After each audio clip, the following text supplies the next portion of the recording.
Yes, hello guys, I am Yash and today onwards we are starting a series। अब इस series का topic है investment mindset या फिर क्या साइकोलॉजी होनी चाहिए इन्वेस्टिंग में।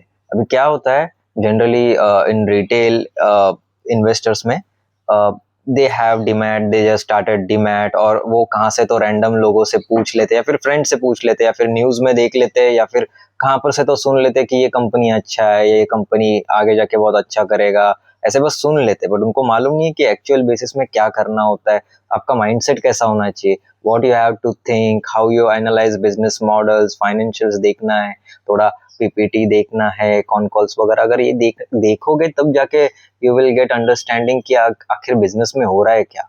ये बस प्राइस एक्शन या फिर प्राइस या फिर शॉर्ट टर्म देख के आप बड़ा पैसा नहीं बना सकते, क्योंकि you are coming in this market to make the big money. ऐसा नहीं है कि उनको मिसअंडरस्टैंडिंग ये होता है कि हम बस टिप मिल जाए तो उसका बस 10-15% हम कर लेंगे तो बस हो जाएगा। बट ऐसा नहीं है, मार्केट में से बहुत ज़्यादा पैसा भी बन सकता है if you think for long term perspective. So that is very important. और टू टीच और एक गाइडेंस मिल जाए सबको भी, और जो retail investors, that's why we are starting this kind of series. इसमें कंप्लीट अंडरस्टैंडिंग होगा।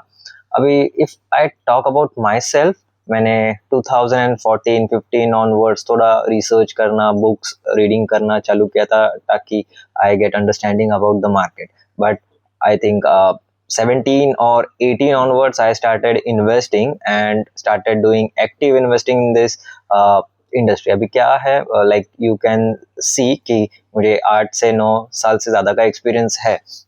बट इसमें कैसा होता है, मैंने उसमें ये अलग अलग टाइम पे we have seen some major economic changes, geopolitical changes और अपने लेवल पे चेंजेस हो गए। एग्जांपल लेते हैं, लाइक 2016 में वी हैव सीन कि जियो हैज़ कम, तो उसके बाद इंटरनेट तो काफ़ी फ्री हो गया, तो एवरीवन कैन यूज़ इंटरनेट, जो पहले नहीं था। तो इंफॉर्मेशन का एक्सेसिबिलिटी वाज इंक्रीज्ड। और उसके बाद we have seen demonetisation, we have seen GST implementations. उसके बाद वी हैव सीन उसके टाइम पे थोड़ा रियल एस्टेट का साइकिल्स भी प्ले हुआ था अराउंड 17-18 के बाद। And we also seen COVID, उसके बाद रशिया यूक्रेन वॉर हुआ, उसके बाद रेड सी क्राइसिस हुआ। ऐसे अलग अलग टाइप में अलग अलग साइकिल्स प्ले होते हैं which impact directly to market. तो ये समझने के लिए we have to understand geopolitical wise जो भी इंडस्ट्री हो वो रीजंस, और उसके बाद कंपनी का एनालिसिस भी। ना वो एग्जांपल देता हूँ कि कैसा होता है। एक कंपनी एक कैपेक्स कर रही है, एग्जांपल 100-200 करोड़ का कैपेक्स कर रही है। नाउ वो कर रही है तो ऑपरेशन साइड में they will increase their operations, they will do double there capacities. उसके बाद मार्केट कैप सॉरी उसके बाद they can increase their sales, they will increase their PAT, their margins will increase। अगर एग्जांपल लेते capex में वो बोल रहे कि we will do some solar, we will add some recycling plant, उसमें margins भी increase होगा।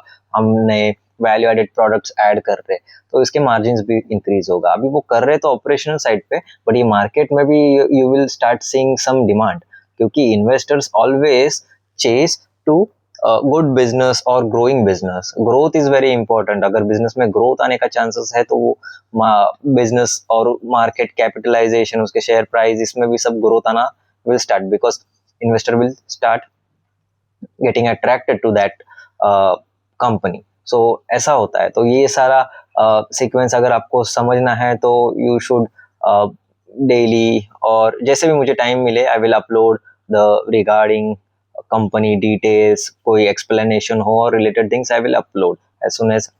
और ये बहुत ही ईजी होगा, पूरा ऐसा एक्सेल बेस या ऐसा नहीं होगा। It will be like conversation type, like very very very easy, like जैसे बात कर रहे हैं नॉर्मली, थोड़े एग्जांपल्स होंगे, थोड़े I will give some case studies और इस बेसिस पे वी विल डू, तो it will be fun. So stay connected.